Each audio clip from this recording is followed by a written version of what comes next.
Hello everyone, welcome to our channel political IR mentor. आज इस video में हम डिस्कस करेंगे आपका DSSB पीजीटी पॉलिटिकल साइंस का एग्ज़ाम जो 2015 में हुआ था। लास्ट वीडियो में हमने 2014 में जो टायर 1 का एग्ज़ाम हुआ था उसके पॉलिटिकल साइंस के क्वेश्चंस को डिटेल में डिस्कस किया था। अब उस समय 2 टायर में एग्ज़ाम होता था, तो आज इस वीडियो में हम उसी वैकेंसी का जो टायर 2 एग्ज़ाम है उसको डिस्कस करेंगे। एंड ये एग्ज़ाम आपका 28 जून 2015 को कंडक्ट कराया गया था। एंड टायर 1 में पॉलिटिकल साइंस के 100 क्वेश्चन थे एंड टायर 2 में पॉलिटिकल साइंस के 200 क्वेश्चन आपसे पूछे गए थे। एंड इस वीडियो में आप देखेंगे कि मेजॉरिटी या कह लीजिए बहुत ही ज़्यादा क्वेश्चन जो टायर 1 था उसके रिपीटेड हैं। बट ऐसा नहीं है कि सारे ही रिपीटेड हैं, क्योंकि ऑब्वियसली इसमें 100 क्वेश्चन थे टायर 1 में, इसमें 200 हैं, तो कुछ अलग क्वेश्चंस भी आपको देखने को मिलेंगे। तो चलिए स्टार्ट करते हैं। एंड जिस किसी ने भी वो जो पिछली वीडियो है 2014 वाली वो नहीं देखी है तो पहले आप वो देख सकते हैं, एंड उसका लिंक आपको इस वीडियो के डिस्क्रिप्शन में दिया गया है। तो चलिए स्टार्ट करते हैं। देख सकते हैं objective type tyre 2 examination and same vacancy code है। एंड इस वीडियो में आपको ये जो वीडियो है वो सेटिंग्स में जाके जो वीडियो क्वालिटी है वो हाई क्वालिटी पर रेजोल्यूशन पर जाकर आपको देखनी पड़ेगी, बिकॉज जो पीडीएफ है वो थोड़ी ब्लर है इस केस में। पहला क्वेश्चन है सेम द टर्म जो सिटी स्टेट टर्म है ये जनरली किससे एसोसिएटेड है? ये एंशियंट ग्रीस से एसोसिएटेड है। एंड ये रिपीटेड क्वेश्चन है जो आपका टायर 1 एग्जामिनेशन है उसमें आ चुका है। एंड नेक्स्ट क्वेश्चन भी आपका रिपीटेड है कि अकॉर्डिंग टू स्टेट एरिस्टोटल के अनुसार स्टेट क्या है? Natural institution. A statement that a man who lives outside the polis either a beast or a god, जो नगर राज्य के बाहर रहता है या तो वो बीस्ट है या गॉड है, ऐसा जो कथन है ये किसका कथन है, किसका स्टेटमेंट है? तो ये एरिस्टोटल का स्टेटमेंट है, जिन्हें हम फादर ऑफ पॉलिटिकल साइंस के नाम से भी जानते हैं। इनकी फेमस बुक है द पॉलिटिक्स, जो आपसे एग्जाम में पूछी जा सकती है। नेक्स्ट क्वेश्चन है आपका the Marxist hold that. And इसमें हम बताना चाहेंगे जो प्रीवियस वीडियो है वहाँ पर ये करेक्शन आप कर सकते हैं कि जो ये बताया गया है कि क्लास स्ट्रगल देखने को तो मिलता है सोसाइटी के अंदर, लेकिन जो स्टेट है वो स्टेट क्या है? पावर सिस्टम है, जहाँ पर जो स्टेट एक मशीन या टूल की तरह है, जहाँ जो रूलिंग क्लास है वो उसे यूज़ करती है टू सप्रेस द पुअर और द वर्कर, द प्रोलेटेरिएट। तो एक क्या है? स्टेट एक पावर सिस्टम है। एंड यही ऑफिशियल आंसर की जो DSSB की थी उसमें ये आंसर है, तो आप जो लास्ट वीडियो थी उसमें ये करेक्शन कर सकते हैं। एंड अगेन एक रिपीटेड क्वेश्चन है man is a social animal, ये एरिस्टोटल का स्टेटमेंट है। अगेन अ रिपीटेड क्वेश्चन जो टायर 1 में आपको देखने को मिला। State is the necessary evil is associated with individualist, ये भी रिपीटेड क्वेश्चन है। लेकिन आप इसे पूरा देखिए, इसमें आगे कुछ नए क्वेश्चंस भी हैं जो अभी थोड़ी ही देर में स्टार्ट हो जाएंगे। देन नेक्स्ट क्वेश्चन है आपका who said that state is expansion of family, तो ऐसा कहा है एरिस्टोटल ने। एंड नेक्स्ट क्वेश्चन है who of the following first of all propounded the organic theory, सबसे पहले ऑर्गेनिक थ्योरी किसने दी? तो ये दी आपके प्लेटो ने, जहां उन्होंने बोला state is individual in writ large. And the term sovereignty has been drawn from the Latin शब्द, जो लेटिन भाषा का शब्द है सोप्रानस, उससे ये शब्द लिया गया है। ये भी एक रिपीटेड क्वेश्चन है। एंड ये भी लास्ट वीडियो में हम डिस्कस कर चुके हैं, लेकिन इसका जो करेक्ट आंसर है वो आप करेक्ट कर लीजिएगा, वो है इसका पॉलिटिकल सोवरेनिटी। एंड ये हम लास्ट वीडियो के जो कमेंट सेक्शन है उसमें कमेंट में भी लिख दिया है करेक्शन, एंड पिन भी कर दिया है। नेक्स्ट क्वेश्चन है again repeated if sovereignty is not absolute no state exist, तो ये कथन है जॉन ऑस्टिन का। नेक्स्ट क्वेश्चन है which one of the following describe law as a command of sovereign, sovereign की कमांड ही लॉ है, ऐसा कहने वाले थे आपके ऑस्टिन। नेक्स्ट क्वेश्चन, अब ये क्वेश्चन आपके हिंदी में दिए हुए हैं, आप देख सकते हैं।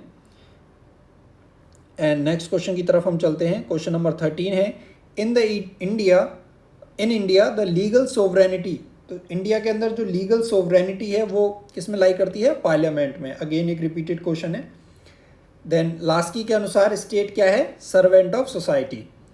इन दी मॉडर्न टाइम्स जो फोर्स थ्योरी है उसके स्ट्रॉन्ग एडवोकेट आपको देखने को मिलते हैं हिटलर।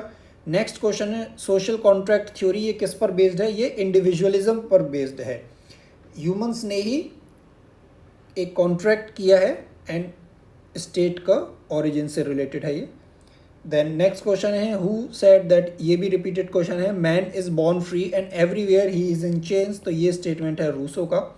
एंड रूसो कहाँ से थे? फ्रांस से। देन नेक्स्ट क्वेश्चन है आपका the principle of public good was borrowed by Rousseau, तो रूसो ने जो पब्लिक गुड है, लोकहित, ये जो प्रिंसिपल है ये किससे लिया था? तो आप ऑप्शंस आप ध्यान से देखें, JS mill, TH green and Bentham, ये सभी रूसो के बाद के थिंकर्स हैं, तो इसका जो करेक्ट आंसर है वो है लॉक। किसने कहा था कि मैं ही राज्य हूँ, आई एम द स्टेट? ऐसा कहने वाले थे आपके Louis 14, king of France. Then the socialism advocated by Robert Owen is known as, Robert Owen के द्वारा किस सोशलिज्म की बात की गई है? यूटोपियन सोशलिज्म की बात की गई है। एंड मार्क्स ने भी उससे पहले के जितने भी सोशलिस्ट थे उनको यूटोपियन सोशलिस्ट कहा है, और अपने सोशलिस्ट को क्या बताया है? साइंटिफिक बताया है। क्यों? क्योंकि उसने बोला है कि जो पहले सोशलिज्म की बात की गई है उसमें सिर्फ बात तो की गई है लेकिन तरीका नहीं बताया गया है कि किस तरह से सोशलिज्म आएगा, तो इसलिए उसने उनको सभी को यूटोपियन सोशलिज्म कहा है। And who said that socialism is a chameleon like, कि जैसे गिरगिट की तरह रंग बदल लेता है, तो ऐसा कहने वाले हैं आपके रामसे म्यूर। एंड ये सिमिलर क्वेश्चन आपको यूजीसी नेट के एग्जाम में भी देखने को मिला है। All rights must be comparative with, तो किसके साथ? Common good. The credit for advocating the legal theory of right, जो लीगल थ्योरी है राइट्स की, उसकी एडवोकेट का क्रेडिट किसे जाता है? ऑस्टिन को जाता है, जो थ्योरी ऑफ लीगल पॉजिटिविज्म है या कमांड थ्योरी ऑफ लॉ है। और rights exist only when it is backed by law, ऐसा कहना था ऑस्टिन का। जो अधिकार हैं अगर वो कानून के द्वारा प्राप्त हैं, कानून से बैक्ड हैं, तभी वो एग्जिस्ट करते हैं, अदरवाइज उन अधिकारों का भी कोई मतलब नहीं है। अगेन वही सेम क्वेश्चन है आपके, हिंदी में है, आप देख सकते हैं। नेक्स्ट क्वेश्चन है आपका 25th, who said rights are those conditions of social life without which no man can seek in general to be himself of his best. तो अपने आप का बेस्ट वर्जन बनने के लिए जो हमें कंडीशंस चाहिए सोशल लाइफ में, वही राइट्स हैं, अधिकार हैं। तो ऐसा कहने वाले थे आपके लास्की। द नेक्स्ट क्वेश्चन है, the idealist theory of rights lays emphasis on men's. जो राइट्स की आइडियलिस्ट थ्योरी है वो किसकी बात करती है? मोरल डेवलपमेंट की बात करती है। एंड सिमिलर क्वेश्चन हमें टायर 1 में देखने को मिला था, जहां मोरल डेवलपमेंट जो टर्म है वो आपका क्वेश्चन में दिया गया था, एंड आइडियलिस्ट थ्योरी आपके ऑप्शन से सिलेक्ट करना था। तो आप देख रहे हैं किस तरह से क्वेश्चन जो है वो रिपीट कर रहे हैं। तो इसलिए आपके जो प्रीवियस ईयर क्वेश्चंस हैं वो बहुत इंपॉर्टेंट हैं। एंड सभी स्टूडेंट्स प्रीवियस ईयर क्वेश्चंस की, सपोज ये वीडियो है तो इसको लास्ट तक नहीं देखेंगे, स्टार्टिंग में ही देखकर छोड़ देते हैं। तो अगर आप इस वीडियो को यहाँ तक देख रहे हैं या कंप्लीट देख रहे हैं तो डेफिनेटली आपकी प्रिपरेशन उन स्टूडेंट से बेहतर है। नेक्स्ट क्वेश्चन है आपका, who of the following advocated the principle of survival of the fittest. तो सबसे पहले बायोलॉजी के अंदर इसकी बात की थी डार्विन्स ने, लेकिन हमारे इस फील्ड में हम बात करें तो सबसे पहले ये कॉन्सेप्ट यूज़ किया है हर्बर्ट स्पेंसर ने। Then the economic theory of rights, तो राइट्स की जो इकोनॉमिक थ्योरी है उसकी बात करते हैं आपके मार्क्स। नेक्स्ट क्वेश्चन है right to life. Right to life क्या है? आपका एक सिविल राइट है, और वहीं राइट टू इक्वेलिटी भी आपका एक सिविल राइट है। जो ऑप्शंस दिए हुए हैं उनमें से जो करेक्ट आंसर है, who regarded life, liberty and property as inalienable rights of man. व्यक्ति के इनएलिएनेबल राइट्स हैं, उनसे छीना नहीं जा सकता। तो ये कहने वाले थे आपके लॉक। नेक्स्ट क्वेश्चन है आपका, the idealist theory of rights is known as. जो आइडियलिस्ट थ्योरी है राइट्स की उसे हम किस नाम से भी जानते हैं? मेटाफिजिकल थ्योरी के नाम से। Property is the creation of, जो प्रॉपर्टी है वो किसका क्रिएशन है? कोऑपरेटिव एंडेवर, सहकारिता प्रयत्न। Who said that property is the source of power. Property he power का, शक्ति का सोर्स है, स्रोत है, संपत्ति। तो ऐसा कहने वाले थे आपके मैकियावेली। तो ए इसका right answer. All property is theft, सभी जो संपत्ति है वो चोरी है, ये कहने वाले कौन थे? ये स्टेटमेंट है प्रधान का, जिनकी एक बुक है व्हाट इज प्रॉपर्टी, जो 1840 में आती है, उस बुक में ये बात करते हैं। नेक्स्ट क्वेश्चन है, which of the following thinkers did not favour the rulers to own property. तो communism of wife and communism of property की बात की थी प्लेटो ने। तो यही इसका क्या है? Right answer. अब यही सेम क्वेश्चन आपको हिंदी में दिए हुए हैं, आप देख सकते हैं पॉज करके। Then next, then question number 37। Next question है आपका, the term liberty has been drawn from the Latin word. जो लिबर्टी शब्द है वो लेटिन भाषा के किस शब्द से लिया गया है? तो लिबर से लिया गया है। आप देख रहे हैं एग्जाम में सोवरेनिटी आपसे पूछ लिया है, लिबर्टी पूछ लिया है, एंड देन ये नेक्स्ट आप इस साइड में देखेंगे 43 क्वेश्चन, द टर्म जस्टिस किस लैटिन वर्ड से लिया गया है? ये भी आपसे पूछ लिया है, तो ये लिया गया है जस्ट वर्ड से, तो 20 का राइट आंसर है। लिबर्टी आपसे पूछ लिया, जस्टिस आपसे पूछ लिया है, सोवरेनिटी, ये तीनों ही आपसे पूछ लिए। देन नेक्स्ट क्वेश्चन है आपका 38, who was the following was an advocate of positive liberty? तो पॉजिटिव लिबर्टी की बात कौन करता है? Marks, Bentham, JS. मिल या ग्रीन? तो ग्रीन बात करते हैं पॉजिटिव लिबर्टी की। Author of the book on liberty, तो ऑन लिबर्टी फेमस बुक है आपके किसकी? जे.एस. मिल की। कब पब्लिश होती है? 1859। 1859, ये भी इंपॉर्टेंट है आपका। और इनकी कुछ और बुक्स हैं जो आपके एग्जाम पर्सपेक्टिव से इंपॉर्टेंट हैं, जैसे एक इनकी बुक है द सब्जेक्शन ऑफ विमेन, एक बुक है जो 1863 में पब्लिश होती है, यूटिलिटेरियनिज्म, एक इनकी बुक है 1861 की consideration on representative government, and एक बुक है the principles of political economy. ये बुक भी कई एग्जाम्स में पूछी जाती है। Who said that liberty consist in following the moral law? तो ये स्टेटमेंट है आपका स्पिनोजा का, इन्होंने ऐसा कहा है। The passion for equality made when the hope for liberty, यानी समानता की होड़ में आज़ादी की आशा को धूल में मिला देना, तो ये किसने कहा है? लॉर्ड एक्टन ने। टू पिलर्स ऑफ डेमोक्रेसी, लोकतंत्र के दो स्तंभ होते हैं, एक तो लिबर्टी और दूसरा आपका इक्वालिटी, तो 20 का क्या हो गया? Right answer. अब चलते हैं नेक्स्ट क्वेश्चन की तरफ। नेक्स्ट क्वेश्चन है आपका जस्टिस इज असेंशियली, जस्टिस क्या है? लीगल कॉन्सेप्ट है या मॉरल कॉन्सेप्ट है, सोशल कॉन्सेप्ट है या complex concept combining the all concept? तो इसका राइट आंसर है complex concept combining all the concept. The history of political philosophy is history of quest, राजनीतिक तत्व ज्ञान का इतिहास यह है, इसकी खोज का इतिहास है, किसकी खोज का? न्याय की, जस्टिस। नेक्स्ट क्वेश्चन है आपका the exponents of elitist theory, तो जो एलिटिस्ट थ्योरी थी जैसे मॉस्का, तो ये किस में विश्वास करते हैं? क्या पॉलिटिकल इक्वालिटी में बात करते हैं? नहीं। एलिटिस्ट थ्योरी में क्या है? एक जो सेट ऑफ पीपल है जिन्हें हम एलिट के नाम से जानते हैं, they are capable to rule, तो वही रूल करते हैं। तो ये पॉलिटिकल इक्वालिटी की बात तो करते नहीं हैं, equality between ruler and ruled की बात भी नहीं करते हैं, तो यही स्टेटमेंट करेक्ट है कि ये do not believe in equality of ruler and ruled, तो सी इसका राइट आंसर है। नेक्स्ट क्वेश्चन है आपका who defined democracy as government of the people, by the people, for the people? ये अब्राहम लिंकन ने एक स्पीच दी थी 1862 में, तब डेमोक्रेसी की ये डेफिनेशन को डिस्क्राइब। अब ये आपके हिंदी में क्वेश्चंस हैं सेम, आप देख सकते हैं। देन नेक्स्ट, देन उसके बाद हम आगे डिस्कस करते हैं क्वेश्चन नंबर 48 क्वेश्चन है आपका to a socialist democracy means a society in which, तो सामाजिक लोकतंत्र किस सोसाइटी में होता है जहां वेल्थ की इनइक्वालिटी को रिमूव किया जाता है स्टेट के एक्शन से, या all means of production and distribution are owned by the state? तो यही इसका करेक्ट आंसर है। जितने भी मीन्स ऑफ प्रोडक्शन है या डिस्ट्रीब्यूशन है उनको कौन ओन करता है? स्टेट, प्राइवेटली ओन नहीं की जाती, यही सोशलिस्ट डेमोक्रेसी है। Which one of the following has been wrongly listed as critic of democracy? तो रॉन्गली लिस्टेड पूछा है, यानी हमें बताना है कि इनमें से कौन डेमोक्रेसी का क्रिटिक नहीं है, किसने लोकतंत्र की आलोचना नहीं की है। तो ऐसे हैं जॉन लॉक, बाकी सब जो हैं ये तीनों लोग क्या हैं? ये तीनों क्रिटिक हैं डेमोक्रेसी के, जॉन लॉक नहीं है। नेक्स्ट क्वेश्चन है आपका Lord Bryce defines democracy as a form of government in which the will of majority of qualified rules या फिर द प्रोग्रेस ऑफ ऑल। तो इसका जो करेक्ट आंसर है, ये स्टेटमेंट है इनका option D, the nothing more than an experiment in government.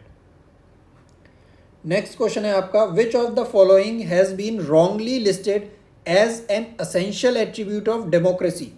तो रॉन्गली लिस्टेड मतलब इनकरेक्ट आपसे पूछा है, इनमें से ऐसा कौन सा ऑप्शन है जो डेमोक्रेसी का फीचर नहीं है?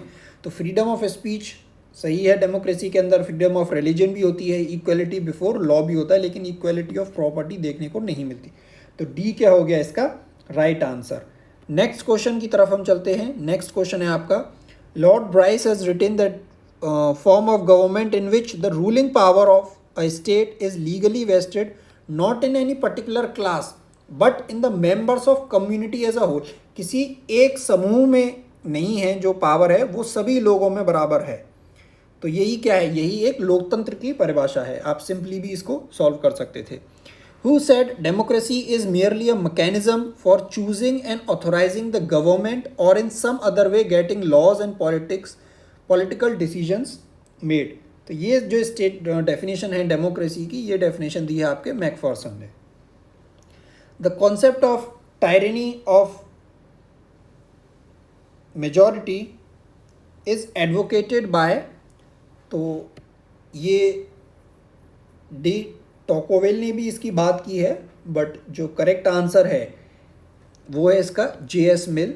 एंड ऑफिशियल आंसर की से भी यही आंसर है कि टोकोवेल भी बात करते हैं टायरेनी ऑफ डेमोक्रेसी की, लेकिन वो सिर्फ एक लीगल टायरेनी के तौर पर देखते हैं। लेकिन जो J.S. मिल हैं ये सिर्फ लीगल टायरेनी नहीं बल्कि सोशल टायरेनी की भी बात करते हैं कि किस तरह से the pressure of conforming to majority views, कि मेजॉरिटी के व्यूज़ से एग्री होने का भी एक जो प्रेशर रहता है, सामाजिक दबाव, उसकी भी बात करते हैं। तो ये इसका करेक्ट आंसर है, more appropriate answer.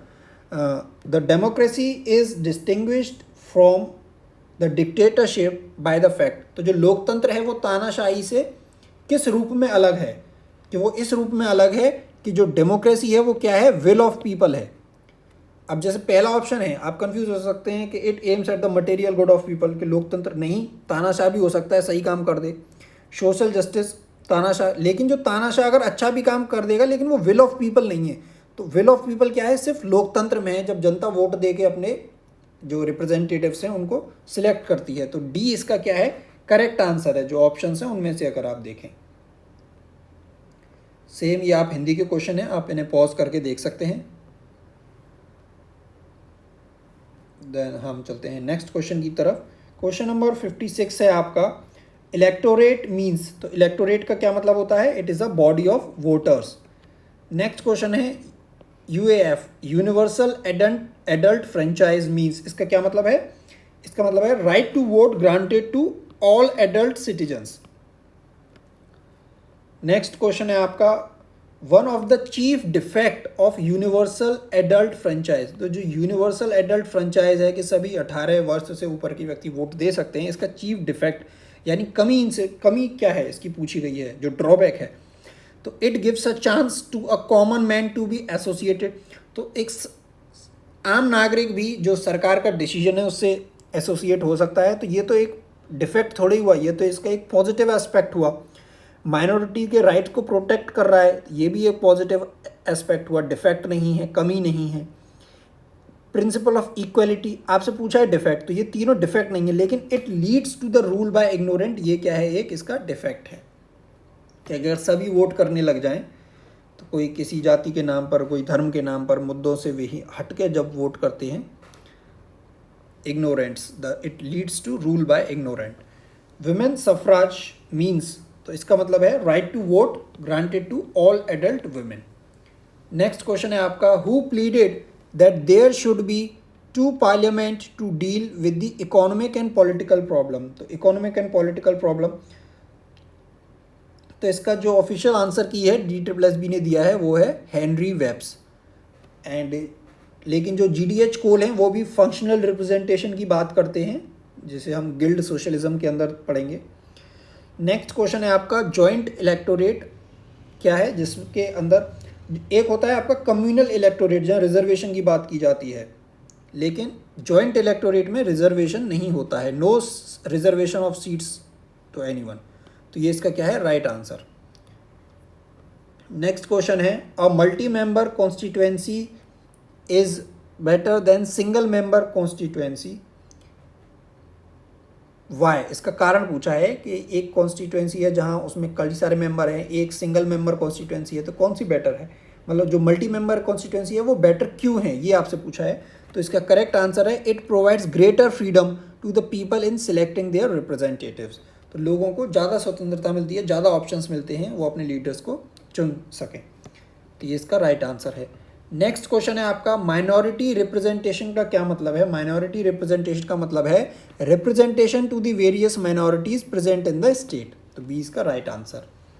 Again same question आपको हिंदी में दिए हुए हैं, आप देख सकते हैं पॉज करके, ये 59 एंड 63।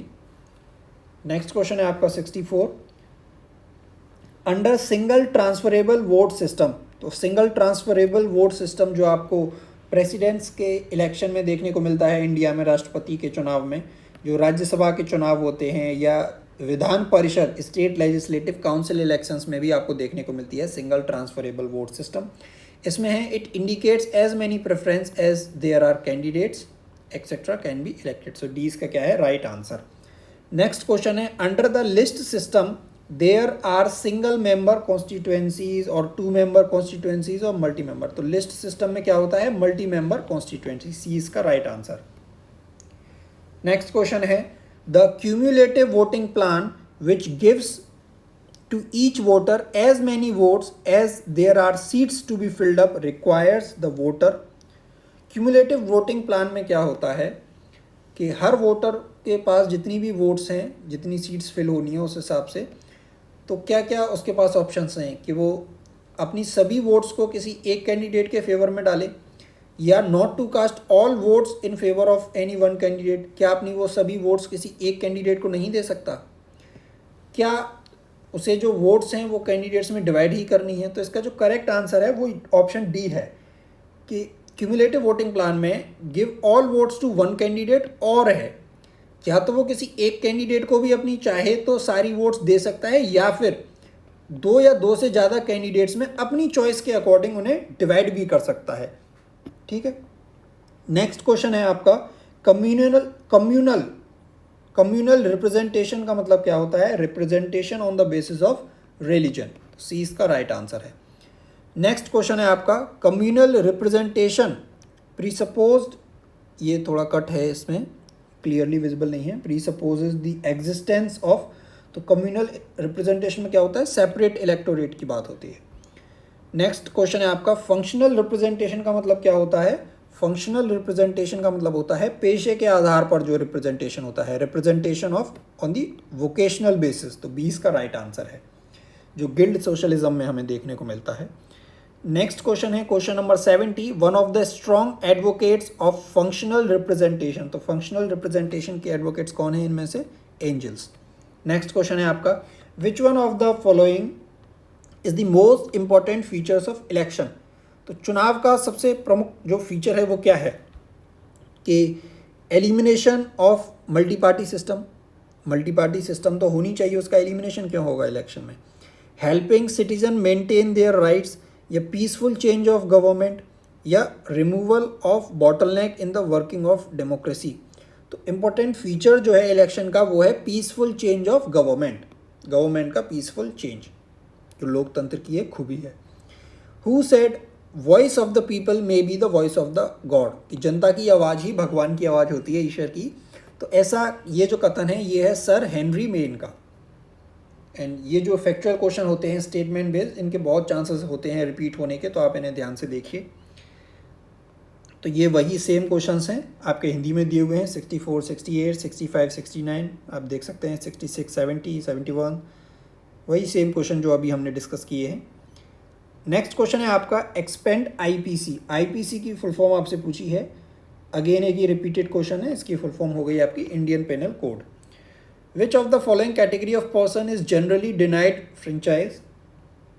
तो ओल्ड, पुअर, इलिटरेट, इन सभी को वोट देने का अधिकार है, एलियंस जो बाहरी विदेशी नागरिक हैं उन्हें नहीं है। तो ये इसका राइट आंसर हो गया।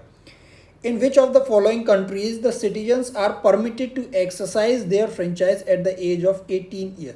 तो 18 साल के व्यक्ति वोट दे सकते हैं, ऐसा किस कंट्रीज में है, यूएसएसआर, यूएसए या ब्रिटेन। तो ऑल ऑफ द अबव इसका राइट आंसर है।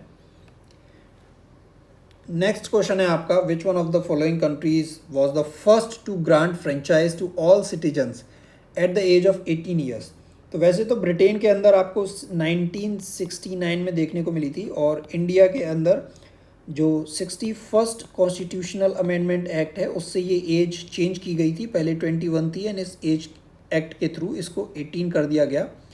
एंड ये बात है आपके 1988 की, बट जो DSSB की ऑफिशियल आंसर की है उसमें डी को ही राइट आंसर उन्होंने दिया है। नेक्स्ट क्वेश्चन है which of the following was in favour of grant of right to vote only to the educated people, जो शिक्षित लोग हैं सिर्फ उन्हें ही वोट देने का अधिकार हो, तो ये बात की है JS मिल ने। नेक्स्ट क्वेश्चन है आपका पॉलिटिकल पार्टीज आर, तो पॉलिटिकल पार्टीज असेंशियल हैं डेमोक्रेसी के लिए, हाँ सही हो सकता है। नॉट असेंशियल, ये तो अपोजिट हो गया, ये गलत हो गया। टोटलिटेरियन गवर्नमेंट के लिए पॉलिटिकल पार्टीज चाहिए, नहीं। नाइदर असेंशियल आइदर फॉर डेमोक्रेटी, और तो ए इसका क्या है, राइट आंसर है। पॉलिटिकल पार्टीज क्या है, असेंशियल है डेमोक्रेसी के लिए, लोकतंत्र के लिए।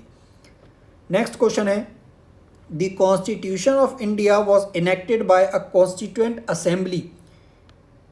अब constituent assembly through a resolution, जो कॉन्स्टिट्यूएंट असेंबली थी वो कब बनी थी, प्रोविजनल गवर्नमेंट के रिजोल्यूशन के थ्रू या इंडियन इंडिपेंडेंस एक्ट ऑफ 1947, तो इसका करेक्ट आंसर है कैबिनेट मिशन प्लान 1946। तो ये घुमा फिरा के आपसे पूछा गया है। एंड सिमिलर क्वेश्चन आप जो प्रीवियस वीडियो है जो टायर 1 का था उसमें आप देख सकते हैं, सिमिलर क्वेश्चन सॉरी आपसे पूछा गया है अलग तरीके से। लिबरल पार्टी बिलीव्स इन, जो लिबरल पार्टी है वो किस में विश्वास रखती है, प्रेजेंट इंस्टीट्यूशंस को रिटेन करने में, तो ये तो कंजर्वेटिव्स का हो गया।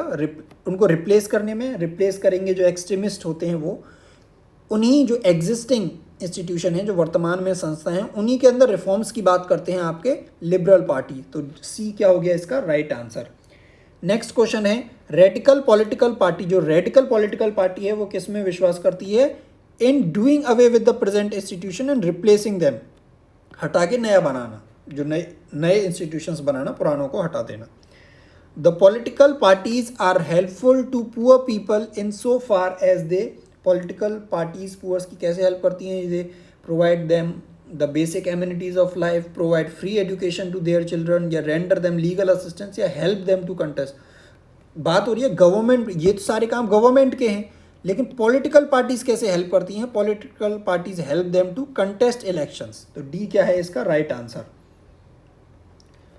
तो अगेन ये आपके इसमें हिंदी में दिए हुए हैं क्वेश्चंस, एंड जो हिंदी मीडियम के स्टूडेंट्स हैं जिन्हें अगर ये क्वेश्चन पेपर चाहिए तो आप हमें, जो हमारा टेलीग्राम चैनल है पॉलिटिकल IR मेंटोर, जिसका लिंक आपको इस वीडियो के डिस्क्रिप्शन में ही दिया गया है, वहाँ पर जाकर आपको लेफ़्ट साइड में नीचे मैसेज का आइकन है, उस पर क्लिक करके आप हमें डायरेक्ट मैसेज कर सकते हैं। PGT हिंदी आप लिख दीजिएगा तो हम इस पेपर की ये जो PDF है आपको सेंड कर देंगे।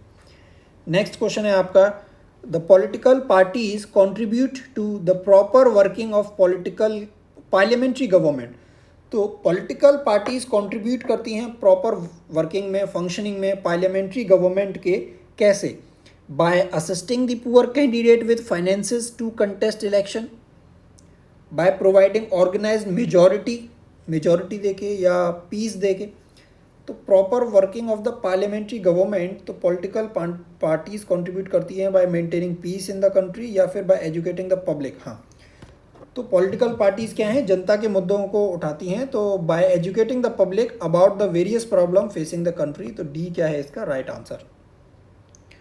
Political parties are undemocratic in so far, तो वो अनडेमोक्रेटिक हैं किस केस में, because they do not permit their members to express their views independently. आपने सुना हो जब पार्टी क्या है, जब किसी प्रमुख या इंपॉर्टेंट बिल पर वोट होती है तो पार्टी क्या है, व्हिप जारी कर देती है कि सभी मेंबर्स को प्रेजेंट होना है संसद के अंदर और वोट करना है इसके फेवर में या अगेंस्ट में। आप उसके विप के अगेंस्ट नहीं जा सकते, अन्यथा आपकी सदस्यता चली जाती है या पार्टी से निरस्त कर निकाल दिया जाए, आपको इस आपके खिलाफ एक्शन लिया जाता है। तो ये क्या है, इस वजह से जो पॉलिटिकल पार्टीज़ हैं वो क्या हैं, अनडेमोक्रेटिक हैं। नेक्स्ट क्वेश्चन है the names of two major political parties of Britain, तो ब्रिटेन की पॉलिटिकल पार्टीज हैं आपकी लेबर पार्टी और कंजर्वेटिव पार्टी। और यूएस की जो पॉलिटिकल पार्टीज हैं वो कौन सी हैं, रिपब्लिकन पार्टी और डेमोक्रेटिक पार्टी। करेंटली किस पॉलिटिकल पार्टी की गवर्नमेंट आपको देखने को मिलती है यूएस के अंदर, रिपब्लिकन। जो डोनाल्ड ट्रंप हैं वो रिपब्लिकन पार्टी से हैं, एंड जो बाइडेन किस पार्टी से थे, डेमोक्रेटिक पार्टी से। जो बराक ओबामा थे वो भी डेमोक्रेटिक पार्टी के थे। नेक्स्ट क्वेश्चन है आपका two party system is better because, तो दो पार्टी जो सिस्टम है वो क्यों बेटर है, it gives despotic power, centre को कैबिनेट को पावर मिलती है इस वजह से, या ये अपॉर्चुनिटी देता है अपोजिशन पार्टी को कि वो इंडल्ज हो सके irresponsible eroticism of the government, या फिर it makes smooth changes, charges नहीं ये चेंजेस होगा, चेंजेस इन द गवर्नमेंट, या it leads to the formation of coalition government. तो कोलिशन गवर्नमेंट तो आपको मल्टी पार्टी सिस्टम में देखने को मिलता है। टू पार्टी सिस्टम में क्या है, या तो आप ए को वोट करेंगे या बी को वोट करेंगे, तो डेफिनेटली क्या है, एक पार्टी को ही मेजोरिटी मिलेगी। तो इसमें क्या होता है, smooth changes in the government possible होता है। वहीं मल्टी पार्टी सिस्टम में स्मूथ पॉसिबल नहीं है, क्योंकि हो सकता है हंग असेंबली हो जाए, किसी भी पार्टी को बहुमत ना मिले, सरकार ना बन पाए। लेकिन टू पार्टी सिस्टम में बहुत स्मूथली चेंज हो जाते हैं, क्योंकि एक पार्टी को ही मेजोरिटी मिलेगी। नेक्स्ट क्वेश्चन है आपका, मल्टी पार्टी सिस्टम का क्या मतलब है। मल्टी पार्टी सिस्टम में government is formed bye all the political parties, क्या सभी पार्टियों के द्वारा मिलकर सरकार बनाई जाती है। मल्टी पार्टी सिस्टम में ऐसा ज़रूरी नहीं है। There are number of political parties but the government is formed by that single party which secure largest number of seats, ऐसा भी नहीं है, मिलकर बनाती हैं। आपने देखा है कोलिशन गवर्नमेंट्स, जो करेंटली एनडीए की गवर्नमेंट है वो इसका एग्जाम्पल है। That the country has more than two political parties which aim capturing power, या फिर there is one dominant party which keep the other political parties under its umbrella। तो इसका जो करेक्ट आंसर होगा वो होगा ऑप्शन सी, कि वो country has more than two parties, जहाँ दो से ज़्यादा पॉलिटिकल पार्टीज होती हैं जो पावर में आने की कोशिश करती हैं। मल्टी पार्टी सिस्टम आपको कहाँ देखने को मिलता है, एक तो इंडिया में तो देखने को मिलता ही है, लेकिन जो ऑप्शंस गिवन है उसमें अगर बात करें, चाइना में तो वन पार्टी सिस्टम है, ब्रिटेन यूएसए में टू पार्टी सिस्टम, फ्रांस के अंदर है आपको मल्टी पार्टी सिस्टम देखने को मिलता है। नेक्स्ट क्वेश्चन है आपका, the chief defect of the multi party system. तो मल्टी पार्टी सिस्टम की सबसे बड़ी कमी क्या है, चीफ डिफेक्ट क्या है, कि इससे कैबिनेट डिक्टेटरशिप आ जाती है। ऐसा नहीं है, ये तो सिंगल पार्टी में आती है। People have very limited choice in the selection of representative, choice तो उनके पास ज़्यादा है, लिमिटेड क्यों है, क्योंकि कई सारी पार्टीज़ हैं। अपोजिशन फ्रीली क्रिटिसाइज नहीं कर सकता, नहीं बिल्कुल कर सकता है। हाँ, तो it has led to frequent constitutional crisis हो जाता है, जब सरकार नहीं बन पाती है या सरकार गिरने का डर रहता है, कोई भी एक पार्टी अपनी सपोर्ट वापस ले लेगी, सरकार गिर जाएगी, तो क्या है, एक कॉन्स्टिट्यूशनल क्राइसिस बना रहता है। तो ये क्या है, सबसे बड़ी कमी है मल्टी पार्टी सिस्टम की। नेक्स्ट क्वेश्चन सेम अगेन, अब ये हिंदी में आपके क्वेश्चन दिए हुए हैं वही। नेक्स्ट क्वेश्चन की तरफ हम चलते हैं। क्वेश्चन नंबर 91 है आपका, टोटलिटेरियन स्टेट हैज़ जनरली, जो टोटलिटेरियन स्टेट है वहाँ पर कैसा सिस्टम होता है। उदाहरण के तौर पर बात करें तो चीन, चाइना की, चाइना में कैसी सिस्टम आपको मिलता है, single party system. Next question है, वन पार्टी सिस्टम का मतलब क्या होता है। There is one dominant party while the other party occupy insignificant position, एक डोमिनेंट पार्टी होती है, बाकी को इनसिग्निफिकेंट पोजीशन मिलती हैं, बहुत ज़्यादा सीट्स नहीं मिलती। नहीं, वन पार्टी में तो एक ही पार्टी होती है। तो ये वाला ऑप्शन जो ए ऑप्शन है ये बताता है वन डोमिनेंट पार्टी सिस्टम को। ठीक है, number of political parties but the government is formed by only one party, that is party securing maximum. There is only one political party and no other political party is permitted, जो China का example है। तो option C क्या है इसका right answer, सिर्फ एक political party होती है। इंटरेस्ट ग्रुप का क्या मतलब है, a small group within a party which fight for the interest of members of its own category। नहीं, कोई भी स्मॉल ग्रुप जो इलेक्शन लड़ता है, तो इंटरेस्ट ग्रुप इलेक्शन नहीं लड़ते, इलेक्शन कौन लड़ते हैं, political parties. A group of people with the help of money try to secure control over the government, ये भी नहीं है। A group of people with common objective which tries to influence, वो इन्फ्लुएंस करने की कोशिश करते हैं the course of public affair with the view to promote the interest of its member. तो डी क्या है इसका राइट आंसर। नेक्स्ट क्वेश्चन है आपका, one of the basic features of interest group. तो इंटरेस्ट ग्रुप का बेसिक फीचर क्या है, कि नेशनल इंटरेस्ट प्रमोट करते हैं या अपने मेंबर्स का क्या है, ये इंटरेस्ट प्रमोट करते हैं। तो ऑप्शन बी इसका राइट आंसर है। इंटरेस्ट ग्रुप आपको कहाँ पाए जाते हैं, क्या सिर्फ डेमोक्रेटिक कंट्रीज़ में पाए जाते हैं, जैसे इंडिया है डेमोक्रेटिक कंट्रीज़, तो इंडिया में इंटरेस्ट ग्रुप हैं, हाँ हैं। कैपिटलिस्ट सोसाइटी यूएस की बात करें, यूएस में है इंटरेस्ट ग्रुप, हैं। टोटलिटेरियन कंट्रीज़ में भी हो सकते हैं, तो सभी कंट्रीज़ में हो सकते हैं interest group. A person can be member of only one pressure group, एक समय पे सिर्फ एक प्रेशर ग्रुप, ऐसा नहीं है। एक समय पे एक ही पॉलिटिकल पार्टी के मेंबर होंगे, ये तो सही है, लेकिन प्रेशर ग्रुप तो कई के हो सकते हैं। तो इसका राइट आंसर है any number of pressure group at the same time, एक ही समय पे आप कई सारे अलग अलग प्रेशर ग्रुप्स के मेंबर हो सकते हैं। Political party serve as important link between legislature and, तो विधायिका और किसके बीच में एक प्रमुख इंपॉर्टेंट मुख्य लिंक के तौर पर काम करती है पॉलिटिकल पार्टी। किसको लिंक करती है, लेजिस्लेचर और वोटर्स को। पीपल्स को भी आप कंफ्यूज हो सकते हैं, लेकिन मेनली जो वोट करते हैं उन्हीं के थ्रू जो लेजिस्लेचर चुनी जाती है, तो इस वजह से वोटर इसका राइट आंसर है। नेक्स्ट क्वेश्चन है आपका, political parties are indispensable for the successful working of. Indispensable मतलब अनिवार्य, तो पॉलिटिकल पार्टीज किस चीज़ की सक्सेसफुल वर्किंग के लिए अनिवार्य हैं? डेमोक्रेसी, लोकतंत्र के लिए। जैसे बाकी ऑप्शन देखिए, डिक्टेटरशिप के लिए पॉलिटिकल पार्टी से क्या मतलब है, कोई ज़रूरत नहीं है, एक ही पार्टी से में डिक्टेटरशिप हो सकती है, चाइना वाला उदाहरण। लेकिन डेमोक्रेसी के लिए पॉलिटिकल पार्टी जो है वो अनिवार्य हैं, तो ए इसका राइट आंसर है। सेम हिंदी में आपके क्वेश्चंस दिए हुए हैं। नेक्स्ट क्वेश्चन है आपका, the main defect of two party system. Two party system का मेन डिफेक्ट क्या है?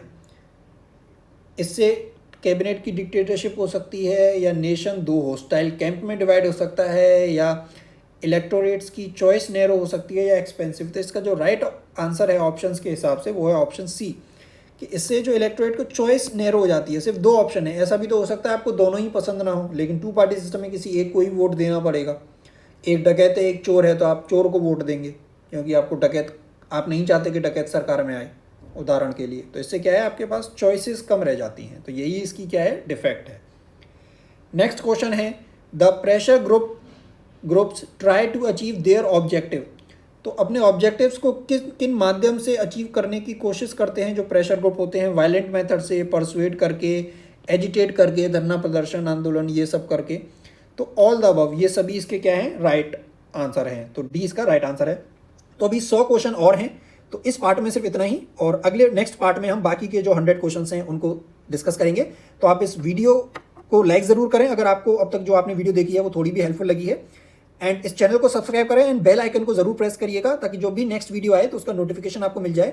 And you can also join our Telegram channel political IR mentor, जिसका लिंक आपको वीडियो के डिस्क्रिप्शन में है, जहां पर कभी भी जब भी कोई एक नई वीडियो आती है वहां पर अपडेट कर दिया जाता है, या कोई भी नोटिस आता है regarding to your exam date, admit card, PhD admission और असिस्टेंट प्रोफेसर, या कोई भी वैकेंसी या किसी भी प्रकार की जो पॉलिटिकल साइंस रिलेटेड इन्फॉर्मेशन आती है, तो वो हम उस ग्रुप में शेयर करते हैं, तो आप उसे ज्वाइन कर सकते हैं। So thank you and all the best.